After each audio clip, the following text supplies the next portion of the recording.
Chilli powder, ಸಖತ್ ಖಾರ ಬಣ್ಣ ಮತ್ತು ರುಚಿ ಆಚಿ ಚಿಲ್ಲಿ ಪೌಡರ್.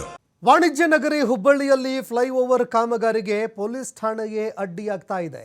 ಆಮೆಗತಿಯಲ್ಲಿ ಕಾಮಗಾರಿ ಸಾಗ್ತಾ ಇದೆ. ಹೀಗಾಗಿ ಒಂದೆಡೆ ಸಾರ್ವಜನಿಕರು ಆಕ್ರೋಶ ವ್ಯಕ್ತಪಡಿಸ್ತಾ ಇದ್ರೆ ಪೊಲೀಸ್ ಠಾಣೆಗೆ ಅಡ್ಡಗಾಲು ಹಾಕ್ತಾ ಇದೆ ಅನ್ನುವಂತಹ ಗಂಭೀರ ಆರೋಪ ಕೇಳಿಬರ್ತಾ ಇದೆ. ಹುಬ್ಬಳ್ಳಿಯ ಉಪನಗರ ಪೊಲೀಸ್ ಠಾಣೆ ಕಟ್ಟಡದಿಂದ ಕಾಮಗಾರಿ ಕುಂಠಿತವಾಗ್ತಾ ಇದೆ ಅಂತ ಆರೋಪ ಕೇಳಿಬರ್ತಾ ಇದೆ. ಹುಬ್ಬಳ್ಳಿಯಲ್ಲಿ 3-4 ವರ್ಷಗಳಿಂದ ಫ್ಲೈಓವರ್ ಕಾಮಗಾರಿ ಸಾಗುತ್ತಾನೇ ಇದೆ. ಅದು ಕೂಡ ಆಮೆಗತಿಯಲ್ಲಿ ಕಾಮಗಾರಿ ನಡೀತಾ ಇದೆ. ಬರೋಬ್ಬರಿ 349 ಕೋಟಿ ರೂಪಾಯಿ ವೆಚ್ಚದಲ್ಲಿ ಈ ಫ್ಲೈಓವರ್ ಪ್ರಾಜೆಕ್ಟ್ ನಡೀತಾ ಇದೆ. ಆದರೆ ಪ್ರಾಜೆಕ್ಟು ಆಮೆಗತಿಯಲ್ಲಿ ಕೆಲಸವಾಗ್ತಾ ಇದೆ. ಚೆನ್ನಮ್ಮ ವೃತ್ತದಿಂದ ಲ್ಯಾಮಿಂಗ್ಟನ್ ರಸ್ತೆಯ ಕಾಮಗಾರಿಗೆ ಅಡ್ಡಿ ಉಂಟಾಗ್ತಾ ಇದೆ. ಇದೇ ರಸ್ತೆಯಲ್ಲಿ ಇರುವಂತಹ ಉಪನಗರ ಪೊಲೀಸ್ ಠಾಣೆ ಕಾಮಗಾರಿಗೆ ಕುಂಠಿತವಾಗ್ತಾ ಇದೆ ಅನ್ನುವಂತಹ ಮಾಹಿತಿ ಲಭ್ಯವಾಗ್ತಾ ಇದೆ. ಪೊಲೀಸ್ ಠಾಣೆ ನೆಲಸಮ ಮಾಡಿ ಫ್ಲೈಓವರ್ ಕಾಮಗಾರಿ ಮಾಡಬೇಕು. ಅಂದರೆ ಆ ಪೊಲೀಸ್ ಠಾಣೆಗೆ ಏನಿದೆ ಅದನ್ನೇ ನೆಲಸಮ ಮಾಡಬೇಕು, ಕಾಮಗಾರಿ ಮಾಡಿಕೊಳ್ಬೇಕು. ಆದರೆ ಈವರೆಗೆ ಉಪನಗರ ಪೊಲೀಸ್ ಠಾಣೆ ಸ್ಥಳಾಂತರನೇ ಮಾಡಿಲ್ಲ. ಇಮಿಡಿಯೇಟ್ ಆಗಿ ಅದನ್ನು ಸ್ಥಳಾಂತರ ಮಾಡಬೇಕಾಗಿತ್ತು. ಆದರೆ ಪೊಲೀಸ್ ಅಧಿಕಾರಿಗಳು ಆ ಒಂದು ಠಾಣೆಯನ್ನು ಸ್ಥಳಾಂತರ ಮಾಡ್ತಾ ಇಲ್ಲ. ಇದರಿಂದ ಕಾಮಗಾರಿ ಆಮೆಗತಿಯಲ್ಲಿ ಸಾಗ್ತಾ ಇದೆ.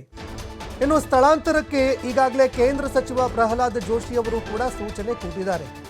ಇಮಿಡಿಯೇಟ್ ಆಗಿ ಅದನ್ನು ಸ್ಥಳಾಂತರ ಮಾಡಿ ಅಂತ ಕೇಂದ್ರ ಸಚಿವರು ಕೂಡ ಸೂಚನೆ ಕೊಟ್ಟಿದ್ದಾರೆ. ಕೇಂದ್ರ ಸಚಿವರೇ ಸೂಚನೆ ಕೊಟ್ಟರೂ ಈವರೆಗೂ ಪೊಲೀಸ್ ಠಾಣೆ ಸ್ಥಳಾಂತರವಾಗಿಲ್ಲ. ಉಪನಗರ ಪೊಲೀಸ್ ಠಾಣೆ ಈವರೆಗೂ ಸ್ಥಳಾಂತರ ಆಗಿಲ್ಲ. ಪೊಲೀಸ್ ಠಾಣೆ ಸ್ಥಳಾಂತರಕ್ಕೆ 5.32 ಕೋಟಿ ಪರಿಹಾರ ಬರಬೇಕಾಗಿದೆ. ಅಂದರೆ ಅವರಿಗೂ ಕೂಡ ಪರಿಹಾರ ಕೊಟ್ಟಿಲ್ಲ. ಪರಿಹಾರ ನೀಡೋದಾಗಿ ಭರವಸೆ ಕೊಟ್ಟಿದೆ ಕೇಂದ್ರ ಸರ್ಕಾರ, ಆದರೂ ಕೂಡ ಪರಿಹಾರ ಬಂದಿಲ್ಲ. ಹೀಗಾಗಿ ನಾವು ಎಲ್ಲಿಗೆ ಸ್ಥಳಾಂತರ ಆಗೋದು ಅಂತ ಪೊಲೀಸರು ಕೂಡ ಹೇಳ್ತಾ ಇದ್ದಾರೆ. ಪರಿಹಾರದ ಬಗ್ಗೆ ಕಮಿಷನರ್ ಶಶಿಕುಮಾರ್ ಈಗಾಗಲೇ ತಿಳಿಸಿದ್ದಾರೆ. ಮೊದಲು ಪರಿಹಾರ ಕೊಡಿಸಿ, ಆನಂತರ ನಾವು ಅದನ್ನು ಸ್ಥಳಾಂತರ ಮಾಡೋದಕ್ಕಾಗುತ್ತೆ ಅಂತ ಎನ್ ಶಶಿಕುಮಾರ್ ಅವರು ಹೇಳಿದ್ದಾರೆ. ಆದರೂ ಕೂಡ ಪರಿಹಾರ ಬಂದಿಲ್ಲ ಅನ್ನೋ ಮಾತುಗಳು ಕೇಳಿಬರ್ತಾ ಇದೆ. ರಾಜ್ಯ ಸರ್ಕಾರ ಇಂಪ್ಲಿಮೆಂಟ್ ಮಾಡಬೇಕು, ರಾಜ್ಯ ಸರ್ಕಾರದ್ದೇ ಪ್ರಾಜೆಕ್ಟು ಅವ್ರು ಇಂಪ್ಲಿಮೆಂಟ್ ಮಾಡಬೇಕು. ಆದರೂ ಸಹಿತ ಜನಕ್ಕೆ ತೊಂದರೆ ಆಗಬಾರ್ದು. ನಾವು ಬಾರಿ ಇಂಟರ್ವ್ಯೂನ್ ಆಗಿದ್ದು ನೀವು ನೋಡಿದ್ದೀರಿ. ಲ್ಯಾಂಡ್ ನೀವು ರಾಜ್ಯ ಸರ್ಕಾರದ್ದು ಮತ್ತು ಕಾರ್ಪೊರೇಷನ್ ಲ್ಯಾಂಡ್ ಎಲ್ಲಿದೆ ಅಲ್ಲಿ ನೀವು ಪರ್ಮಿಷನ್ ಕೊಡ್ರಿ.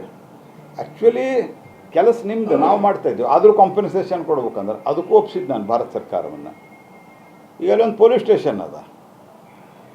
ನಾನು ಎಲ್ಲರಿಗೂ ಮಾತಾಡಿದ್ದೀನಿ, ಎಲ್ಲ ಹಂತದಾಗೂ ಆ ಪೊಲೀಸ್ ಸ್ಟೇಷನ್ ಶಿಫ್ಟ್ ಕಳೆದ 5-6 ತಿಂಗಳಿಂದ ಅದು ಪೊಲೀಸ್ ಸ್ಟೇಷನ್ ಶಿಫ್ಟ್ ಮಾಡ್ತೀವಿ, ಇವತ್ತು ಮಾಡ್ತೀವಿ, ನಾಳೆ ಮಾಡ್ತೀವಿ, ನಾಳೆ ಮಾಡ್ತೀವಿ. ನಾವು ಈಗ 5,32,00,000 ಕಾಂಪನ್ಸೇಷನ್ ನಮಗೆ ಬರಬೇಕಾಗಿದೆ.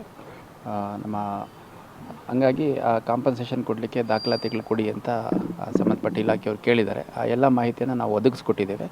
ಈ ಮಧ್ಯದಲ್ಲಿ ನಮಗೆ ಒಂದು ಪೊಲೀಸ್ ಸ್ಟೇಷನ್ ಖಾಲಿ ಮಾಡುವಂಥ ಸಂದರ್ಭದಲ್ಲಿ ಆಲ್ಟರ್ನೇಟಿವ್ ಜಾಗ ನೋಡಬೇಕಾಗತ್ತೆ. ಮತ್ತು ಕಾಂಪನ್ಸೇಷನ್ನು ಕೊಡುವಂಥದ್ದು ಒಂದು ಸಾಧಾರಣ ಪ್ರಕ್ರಿಯೆ. ಇಷ್ಟಾಗಿ ಕೂಡ ಕೇಂದ್ರ ಸಚಿವರು ನನಗೂ ಕೂಡ ನೇರವಾಗಿ ಮಾತಾಡಿ ಯಾವ ರೀತಿ ಅದನ್ನು ಸುಗಮಗೊಳಿಸಬೇಕು, ಆದಷ್ಟು ಬೇಗ ಮಾಡಬೇಕು ಅನ್ನೋಂಥದ್ರ ಬಗ್ಗೆ ಸಲಹೆ ಕೊಟ್ಟಿದ್ದಾರೆ. ಆ ಪ್ರಕಾರ ನಾವು ಮಾಡ್ತಾಯಿದ್ದೀವಿ. ಆದಷ್ಟು ಬೇಗ ನಾವು ಒಂದು ಆಲ್ಟರ್ನೇಟಿವ್ ಜಾಗ ನೋಡಿಬಿಟ್ಟು ಅದನ್ನು ತೆರವು ಮಾಡಿಕೊಡುವಂಥ ಕೆಲಸ ಮಾಡ್ತೀವಿ.